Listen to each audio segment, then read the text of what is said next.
اعتکاف دوران کې که نارینه وي که زنانه وي هغوی د خولې کنګالولو دپاره د ټوت پیسټ وغیره دپاره د روژې ماتي نه پس یا پیشمني نه پس بهر د اعتکافګاه نه نشي وتلی. د اعتکاف دوران کې بنده خوله کنګالۍ یا هسې پوزه صفا کوي دې دپاره به بار نوځي.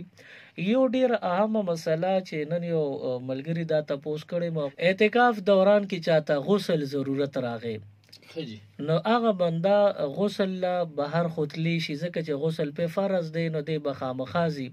اوس دغه دوران کې دی به صابون او تولیه نه استعمالی. که صابون د غسل دوران کې استعمال شو نو د به اعتکاف مات شي.